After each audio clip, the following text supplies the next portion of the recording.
గలతీయులకు రాసిన పత్రిక 3వ అధ్యాయం 14వ వచనం నుంచి మనం చదువుకున్నట్లయితే, అబ్రహాము పొందిన ఆశీర్వచనము క్రీస్తు యేసు ద్వారా అన్యజనులకు కలుగుటకై క్రీస్తు మన కోసము శాపమై, కింద ఏం రాయబడింది, కింద ఫుట్ నోట్స్లో ఏం రాయబడింది, శాపగ్రాహి. మనందరి కోసం ఆయన ఏమైపోయాడు, గ్రాహి అయిపోయాడు. హల్లెలూయా. మనలను ధర్మశాస్త్రం యొక్క శాపము నుండి విమోచించెను. హల్లెలూయా. ఆ ధర్మశాస్త్రం యొక్క శాపం నుంచి మనల్ని విమోచించడానికి శాపానికి గుర్తేంటిది, ముండ్ల కిరీటం, ముండ్లు. దాన్ని ఆయన తీసుకొని శాపం నుంచి మనల్ని ఏం చేశాడు, ఆయన విమోచించాడు, విడిపించాడు. హల్లెలూయా, హల్లెలూయా. అయితే చివరికి ప్రకటన గ్రంథంలో వాళ్ళు హేళనగా ముళ్ళ కిరీటాన్ని ధరింపజేస్తే, ప్రకటన గ్రంథం 19వ అధ్యాయం 12వ వచనం చూస్తే ఆయన వచ్చేటప్పుడు ఎలాగ వస్తాడో రాయబడింది చూడండి. ప్రకటన గ్రంథం 19వ అధ్యాయం 13వ వచనం. ఆయన నేత్రములు అగ్నిజ్వాల వంటివి, ఆయన శిరస్సు మీద అనేక కిరీటములుండును. హల్లెలూయా.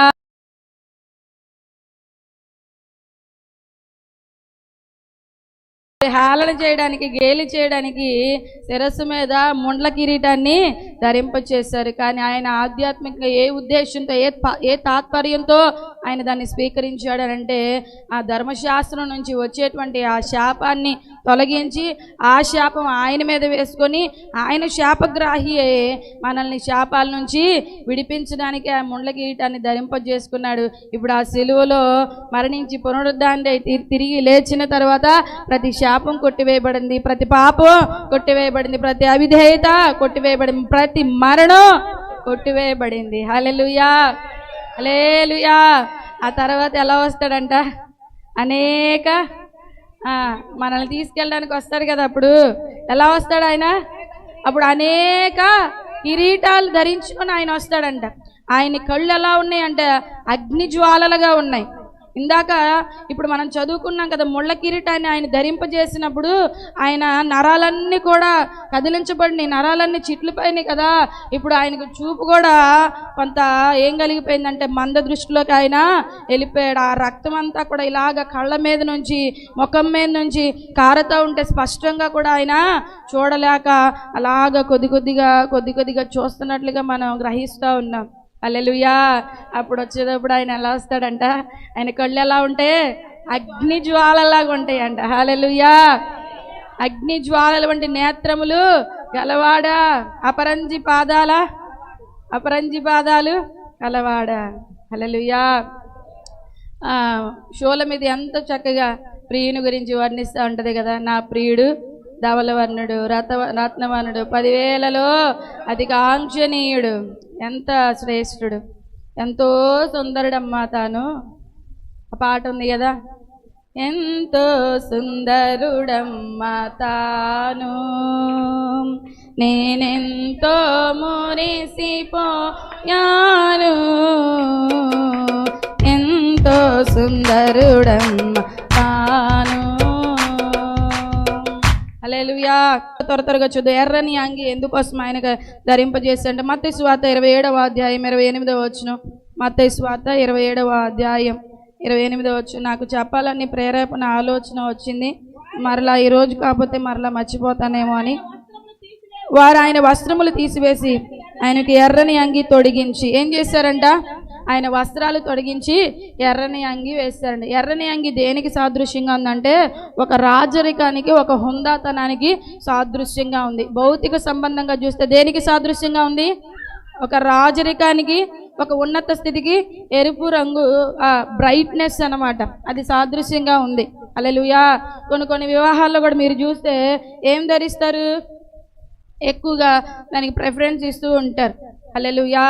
రాజుల గృహాల్లో కూడా ఎక్కువగా ఉదారంగు వస్త్రాలు, ఎర్రని వస్త్రాలు వాళ్ళు ధరించుకుంటారు. ఇప్పుడు ఆయన అవమానించడానికి, ఈయన రాజు అంటున్నాడు కదా, అందుకోసం అవమానించడానికి ఆయన వస్త్రాలు తీసి ఏ వస్త్రం వేశారు, ఎర్రని వస్త్రం వేశారు. కానీ ఎందుకు ఆయన వేయించుకున్నాడో తెలుసా?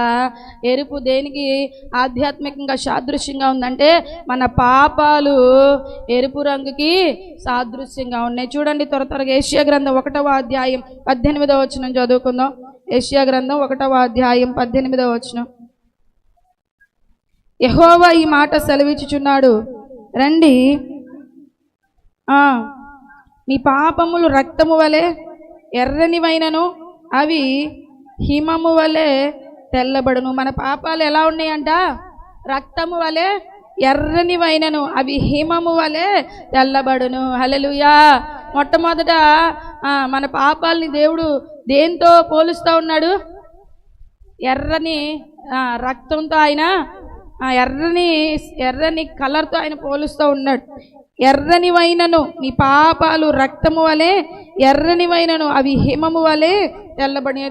దావీదు కూడా ప్రార్థన చేస్తాడు, అయ్యా నా పాపాన్ని కడిగయ్యా, హిస్సోపు వలె నువ్వు నన్ను మార్చయ్యా, కడిగయ్యా, హిమము కన్నా తెల్లగా నువ్వు మార్చయ్యా, నా పాపాలు ఎర్రగా ఉన్నాయ్యా.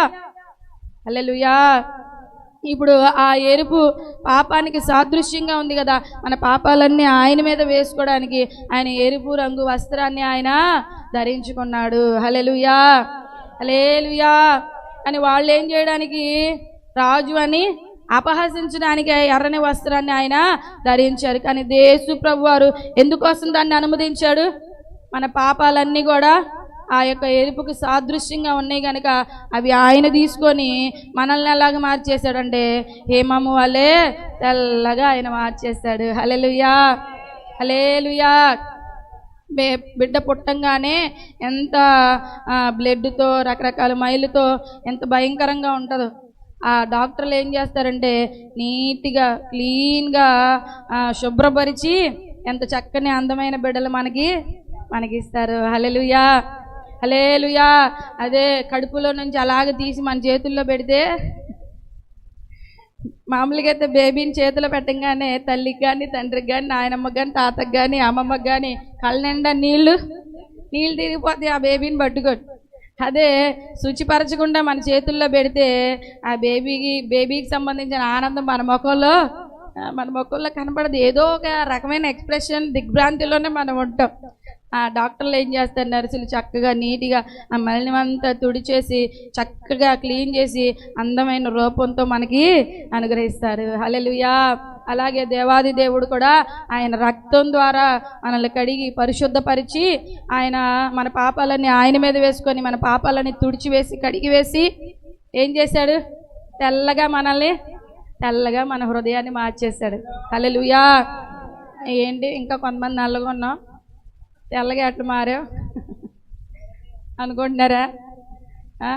హృదయాన్ని ఏం చేశాడు ఆయన? హల్లెలూయా. మా అన్నయ్య వాళ్ళందరూ నలిపే అనమాట. ఎవరన్నా కలర్ తక్కువ అంటే ఇది ఒరిజినల్ కలరు, దీనికి డ్యామేజే ఉండదు. ఎరిపోయిన ఏమైందంట ఎండలోకి వెళ్ళినా కవిలిపోయి కలర్ మారిపోతూ ఉంటారు. హల్లెలూయా. ఏదేమైనా అందరం కూడా దేవుని చేతిలో సృష్టించబడిన వారు, దేవుని చేత చేయబడిన వారు. మనల్ని అందరినీ కూడా చూసి దేవుడు ఎంతో మురిసిపోతూ ఉన్నాడు, దేవుడు ఎంతో ముద్దు పెట్టుకుంటూ ఉన్నాడు. హల్లెలూయా. ఆ పై రూపం కన్నా ఆత్మీయ రూపాన్ని చూసి ఇంకా ఎంతో ఆయన సంతోషించే దేవుడు. హల్లెలూయా. కొంతమంది దేవుడిచ్చిన అందం జాలగా రకరకాలుగా చేసి వాళ్ళ అందం బాగుంది వీళ్ళ అందం బాగుందని వాళ్ళని మార్చేసుకోవడానికి ప్రయత్నం చేస్తారు. ఒక ఆమె టెడ్డీ ఏం బొమ్మ బార్బీ డాల్, మీరు ఎప్పుడైనా చూసారో లేదో, అది ఎలా ఉంటుందంటే ఆ బొమ్మ అండి, అది బొమ్మ కదా అని వాళ్ళు అలాగా డిజైన్ చేశారు. చేతుల్లో పనిగా బొమ్మను అలాగా డిజైన్ చేసి దానికి ఇంతే నడువు ఉంటుంది అనమాట. బాగుంటుంది బొమ్మ చూడడానికి. పిల్లలు అది రేట్ ఎక్కువ, అది కావాలంటూ ఉంటారు. ఆ బొమ్మను చూసి ఇంకేమనిపించిందంట, నాకన్నా ఆ బొమ్మ బాగుందని ఎన్నో వందల ఆపరేషన్లు చేయించుకుందంట. ఆ బొమ్మలాగా అయిపోవాలని కండరాలు కోపించేసుకొని ఎముకలు తీపిచ్చేసుకొని చివరికి ఆపరేషన్ జరుగుతుండగానే చనిపోయి, ఇంకా ఆపరేషన్ చేయించుకోవడానికి వెళ్ళిందంట, చనిపోయి. హల్లెలూయా. ఒక ఇంటర్వ్యూలో చెప్పింది కదా, అంతా చేయించుకుని సాటిస్ఫాక్షన్ ఉన్నాను, ఇంకా ఏదో ఫుల్ సాటిస్ఫాక్షన్ నాకు రాలేదంటుందంట. హల్లెలూయా. ఎందుకండి? మన కోసం ఆయన సొగసైన సురూపమైన లేనివానిగా మార్చబడి మనల్ని ఎలా చేశాడు? ఆయన సౌందర్యవంతులంగా తెల్లని పరిశుద్ధమైనటువంటి హృదయాన్ని దేవుడు అనుగ్రహించి, కొంతమంది అంటారు కదా, హృదయం తెల్లగా ఉంటే చాలయ్యా. ఏది తెల్లగా ఉంటే చాలు? వివాహాలు చూసినప్పుడు ఎక్కువగా దేన్ని చూస్తారంటే పై రూపాన్ని చూడరు. బాగుపడాలి, బాగుండాలి, ఆనందంగా ఉండాలి అనుకున్న వాళ్ళు ఏం చేయరు? పై రూపాన్ని చూడరు. ఏ రూపం చూస్తారంటే హృదయం ఎలా ఉంది, హృదయం తేటగా ఉందా, పాపం లేకుండా ఉందా, అవిధేయతలు లేకుండా ఉందా, అతిక్రమాలు లేకుండా ఉందా, నిష్కల్మషంగా ఉందా, అదే మాకు కావాలి. హల్లెలూయా. పై రూపాన్ని మనుషులు ఏం చేస్తారంట? పై రూపాన్ని లక్ష్య పెడతారంట. దేవుడు అయితే దేన్ని లక్ష్య పెడతాడు? హృదయాన్ని లక్ష్య పెడతాడు. అందుకని బిడ్డల వివాహం కోసం మీరు ప్రార్థన చేశారనుకో, అప్పుడు దేవుడు పై రూపాన్ని చూసి ఇవ్వడు. ఆ బిడ్డకి మంచి లైఫ్ ఇవ్వాలి అని ప్రార్థన చేస్తే దేవుడు ఏం చేస్తాడు? పై రూపాన్ని చూసి ఇవ్వకుండా మంచి బిడ్డ కావాలి కదా అనే హృదయాన్ని చూసి దేవుడు అనుగ్రహిస్తాడు. హల్లెలూయా, హల్లెలూయా. అయితే చూడండి, యెషయా గ్రంథం 50వ అధ్యాయం 6వ వచనంలో రాయబడింది కదా. యెషయా గ్రంథం 50వ అధ్యాయం 6వ వచనం.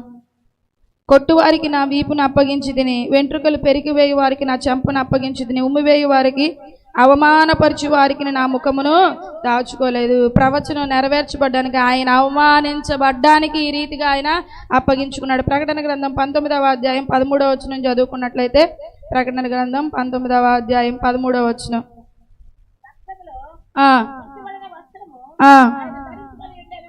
చివరికి ఆయన వచ్చేటప్పుడు ఏ వస్త్రంతో వస్తాడంట? ఆయన నేత్రములు అగ్ని జ్వాల వంటివి, ఆయన శిరస్సు మీద అనేక కిరీటము ఉండెను, రాయబడిన ఒక నామము ఆయనకు కలదు, అది ఆయనకే గాని మరి ఎవరికి తెలియదు. రక్తములో ముంచబడిన వస్త్రము ఆయన ధరించుకొని ఉండెను, మరియు దేవుని వాక్యమను నామము ఆయనకు పెట్టబడి ఉన్నది. రక్తములో ముంచబడినంటే కింద ఫుట్ నోట్స్లో ఏం రాయబడింది? చిలకరించిన, రక్తంతో చిలకరించినటువంటి ఆ వస్త్రంతో ఆయన మనల్ని ఎదుర్కోవడానికి రాబోతున్నాడు. హల్లెలూయా, హల్లెలూయా. కాబట్టి ఆయన కొరడా దెబ్బలు ఎందుకు సహించాడు? ముండ్ల కిరీటాన్ని ఎందుకు సహించాడు? ఎర్రటి అంగి వేసి నువ్వు రాజు అంటే ఆయన అవమానపరుస్తూ ఉంటే ఎందుకు సహించాడో మనం తెలుసుకున్నాం కదా. కృతజ్ఞత కలిగి ఆయన స్తుతించేవారంగా, కృతజ్ఞతాపూర్వకంగా ఆయన శరీరాన్ని తిని ఆయన రక్తాన్ని త్రాగేవారంగా మనం ఉండాలి. వచ్చేవారం అడుగుతానమాట, మరలా మీరు ఏ ఆన్సర్ చెప్తారో చూడాలి. హల్లెలూయా. కాబట్టి ఏ విధానం ఏ ఉద్దేశం నెరవేర్చబడ్డానికి ఆయన అట్టి అనుభవాలు గుండా వెళ్ళాడో మనం తలపోసుకుని కృతజ్ఞత కలిగి ప్రభు బల్లో మనం పాలు పొందుకుందాం. అట్టి దీవెన ఆశీర్వాదం మనకి మన కుటుంబాలకి ప్రభు అనుగ్రహించునుగాక. ఆమేన్.